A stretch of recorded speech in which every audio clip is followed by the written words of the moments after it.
You know what's always a big hit with the kids? Rap music. Huh? It's not? It's usually embarrassing and goofy?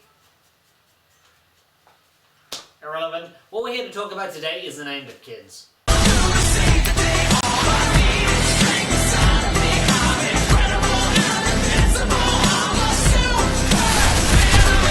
Are you a fan of epic rap battles of history? Well then, you're gonna like this. Try on a 3-part rap song superhero storyline starring the talent of Daystorm Power and Mike Diva. What we've got here is great music, great lyrics, great effects, all strung together by overall great talent. As a result, Heroes and Villains is pretty darn okay in my book. So why just talk about it while I can talk about it while showing clips? We start our story on a completely ordinary morning in a crime-free world. That is to say, our hero Daystorm has woken up next to a woman he doesn't recognize. He's feeling pretty good about himself, but quickly notices something's amiss. Turns out, this is just a safe sex PSA. Didn't see that coming. Well, if that was the idea, I don't think her giving you superpowers instead of a disease is going to give the kids the right idea. My specs off, I can see through the walls, straight into the showers. I got superpowers, punched a hole through a brick wall, but I still had doubts. I wonder if I could fly, only one way to find out. Holy crap, guy! You just said it yourself. You can look through brick walls and then you can punch through them. What more do you need? Not every superhero can fly. What if that didn't work? You could have been completely unharmed because you have super strength. Never mind. And so Daystorm experiments with his new powers and comes to the only sane conclusion for someone in his situation. Take over the world. Where I'm at it, whoa, I think I better get a costume. Oh, he becomes a superhero. Okay, yeah, I think there's definitely something wrong with me. Superhero, don't you be afraid, I'ma save the day. Daystorm wins. Fatality. Well, if I do have to take away points, it looks like Daystorm's taking classes from the Man of Steel school of superheroics. They can run, they can hide, but I'm gonna get them all. I heard you got powers, well I do too, and I've come down here to fucking destroy you. Dude, why you tripping? I ain't looking for a fight, but that was my girl that you screwed last night. Which is a perfectly good reason to try and kill someone. I'm not kidding. Well then I better power up, and in the meantime, why don't you catch that bus? Don't mind if I do. Hope that just blow, cause I got a life for you. And so you're seeing it here, folks. Mr. T and Bruce Lee have superpowers, and they are kicking the crap out of each other. I love the internet. Guess it's gonna take a little more for you to see. With great power comes great responsibility. And so the battle begins, and what should be a very silly and goofy looking battle actually ends up looking pretty damn cool. The effects and editing make each hit feel like it's got much more weight to it. It's a quick montage, but I have to say, this is actually a more badass fight scene than I've seen in a lot of actual superhero movies.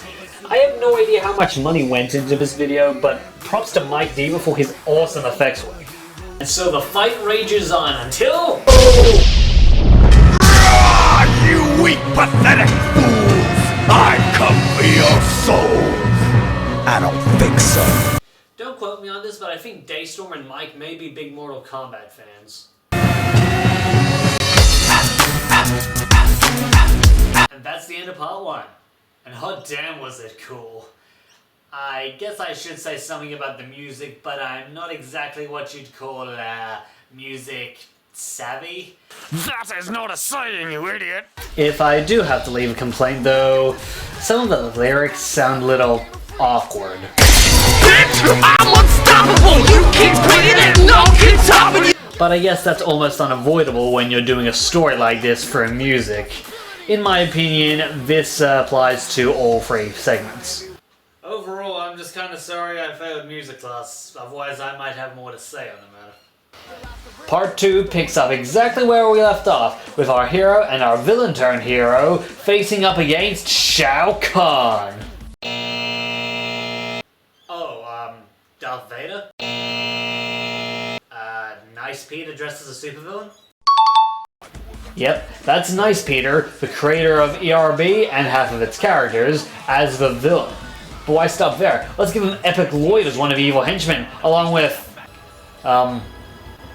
this guy. I am so sorry, sir. I have no idea who you are. Don't think that means anything against you or your popularity. I once said that Thor lived on Mount Olympus. The two heroes combine their might but are no match for the not-so-nice Peter.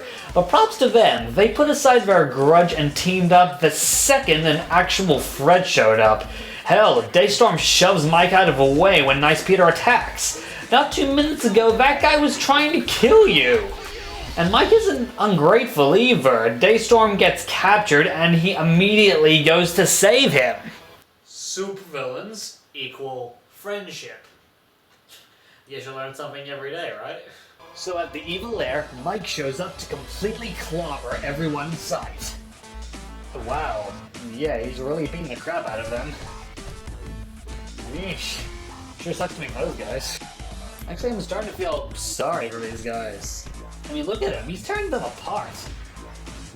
And am I the only one who's noticing there's a lot of crime in this crime-free world? Well, maybe Epic Lloyd and the Killer in Shades will provide an adequate challenge. I'll leave you spineless, better call your chiropractor. Boom to the toxic waste, that's how I deserve you. Oh. Well, I'm sure Nice Peter will do just fine.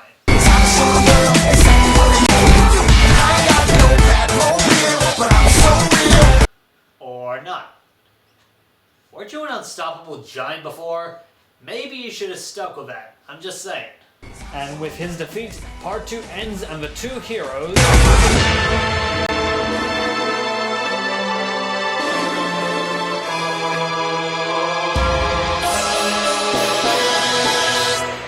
Oh, of course.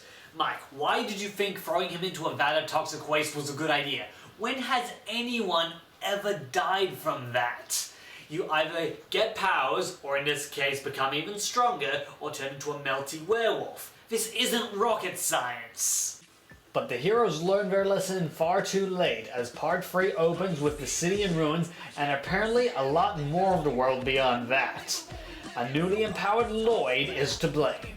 Planet Earth, I am your master. Yeah, sorry to tell you this, Lloyd, but there isn't much stopping them from flying to your hideout and beating you into a pulp like they've done every other time.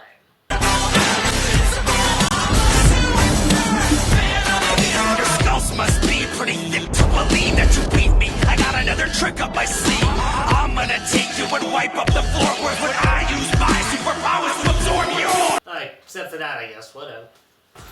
But that's hardly the worst of it. With the absorbed power, Lloyd transforms into a giant...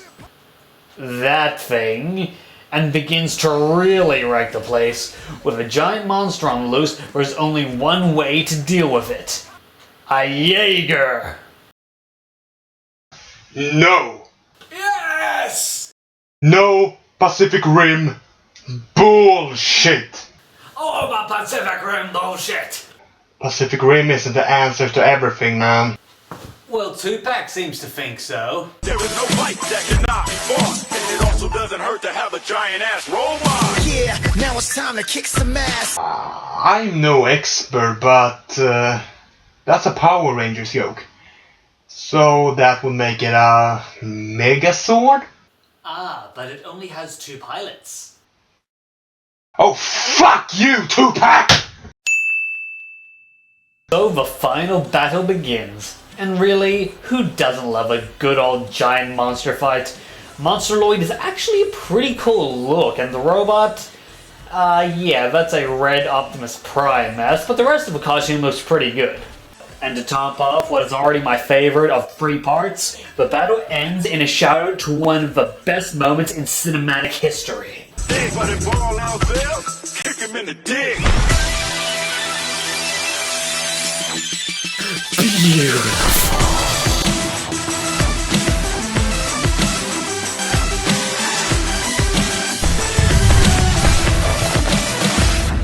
That's Heroes and Villains, a seriously underrated gem of the internet. Not to say that nobody's heard of it but me, but I just think it deserves a crap ton more views than it already has. Catchy, badass sounding music, damn good fight scenes, a lot of recognizable talent, and a giant robot for good measure. I think we can all agree that giant robots make everything that little bit better. Run! Run, tiny people of Earth! Okay, maybe not everything. Put together, Heroes and Villains is just about 10 minutes long, so I say go check it out. You'll probably enjoy it a lot more without me talking over it or interrupting it every 5 seconds. My blood pumping, it's about time I show you something. All these feelings don't mean